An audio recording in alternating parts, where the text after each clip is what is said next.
वैद्यकीय क्षेत्रातलं आराध्य दैवत प्रभू धन्वंतरी यांना नतमस्तक होते। आज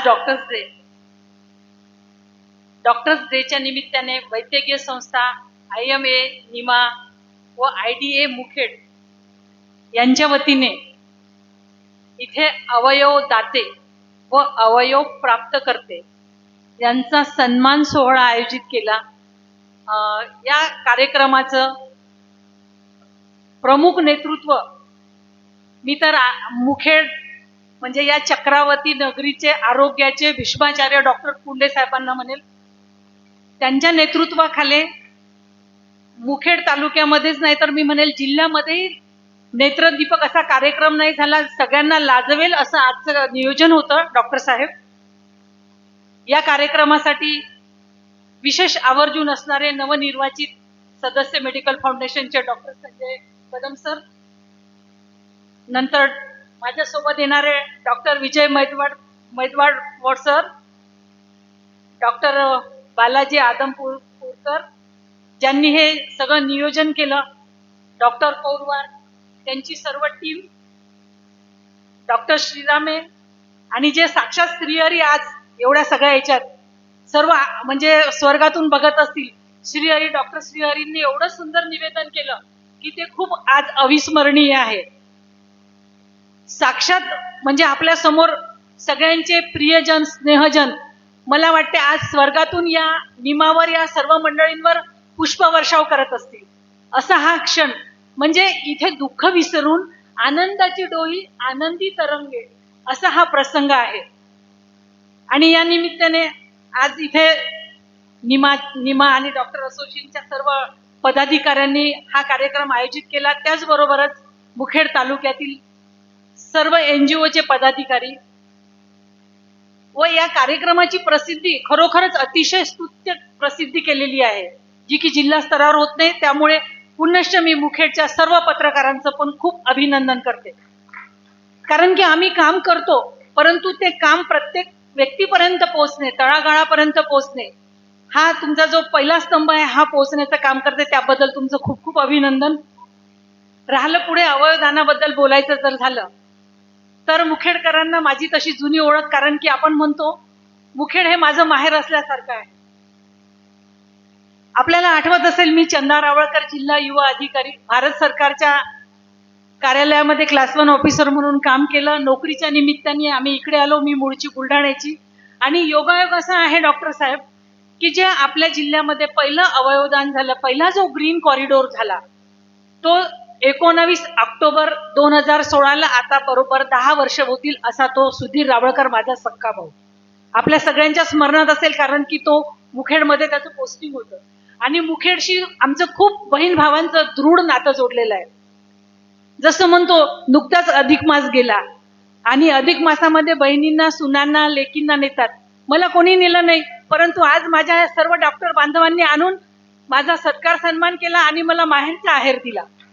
हे माझ्यासाठी खूप मोठं ऋण आहे, कारण की माझं माहेर तुटलं।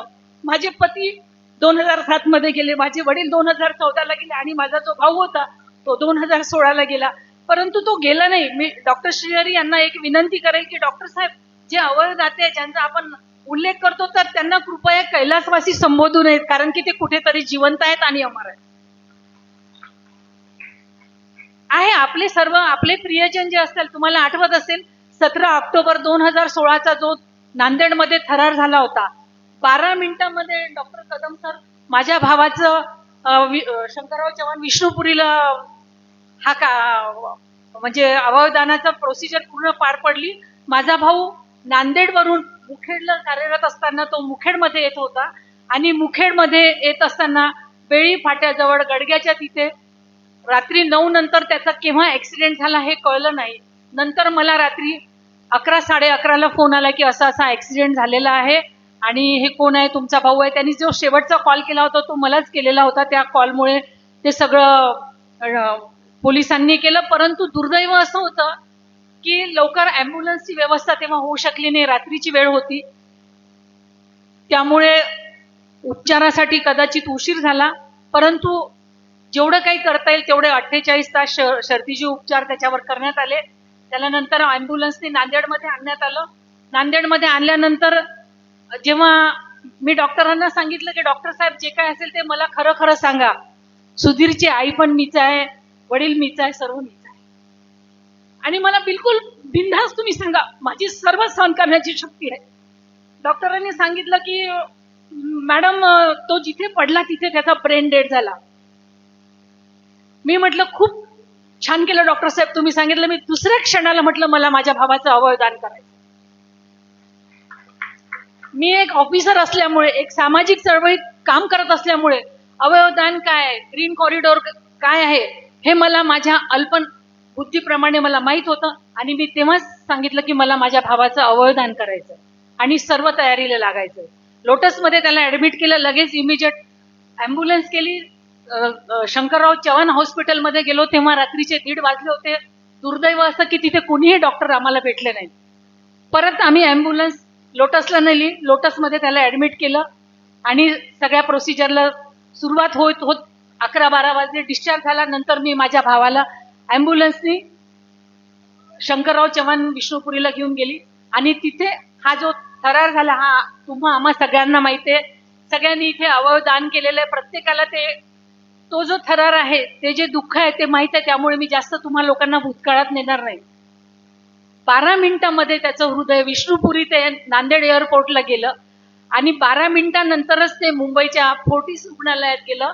फोर्टिस रुग्णालयात जेव्हा सुधीरचं पूर्ण अवयवदान करून आम्ही घरी येत होतो ॲम्ब्युलन्सनी, तेव्हा त्या डॉक्टरांचा मला फोन आला की सुधीरचं हृदय हे दुसऱ्या पेशंटच्या शरीरात धडकायला लागलं. आम्ही घरी सुद्धा पोहोचलो नव्हतो. किती मोठी आनंदाची बाब आहे. त्यानंतर आम्ही सोपस्कार करण्यासाठी स्मशानभूमीत गेलो. तेव्हा जेव्हा हे घटना घडली होती तेव्हा सगळे मला विचारत होते की तुम्ही हे कसं काय मॅडम विचार केला. तर मी हाच विचार केला की माझ्या भावाचा ऍक्सिडेंट झालेला आहे, ब्रेन डेड झालेला आहे, आणि काही केलं, मी रडत बसेल, त्रास घेईल, तरी तो परत येणार नाही. परंतु त्याची मुठभर राख ही गोदावरीत विसर्जित करण्यापेक्षा त्याचं जर अवयवदान गेलं तर तो अजून घरात, भलेही आपल्या घरात नसेल परंतु इतरांच्या घरात तो राहील. कारण की रामदासांनी म्हटलेलं आहे की मरावे परी अवयवदान रूपी उरावे. तर तो अल्पसा प्रयत्न मी करण्याचा प्रयत्न केला आणि ही संधी सुधीरने दिली.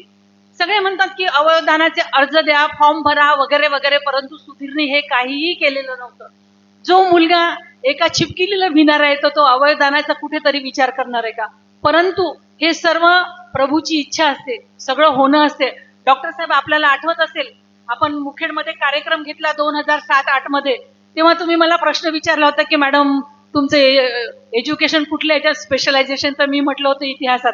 तेव्हा डॉक्टर साहेब मला म्हटले होते की इतिहास वाचणं खूप सोपं आहे मॅडम, पण इतिहास घडवणं खूप कठीण आहे. डॉक्टर साहेब, तुमच्या प्रेरणेने, या सगळ्यांच्या प्रेरणेने तो इतिहास घडवण्याचं मला भाग्य लागलं.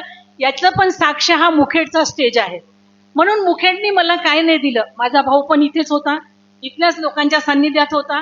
माझी आई डॉक्टर साहेबांची पेशंट होती.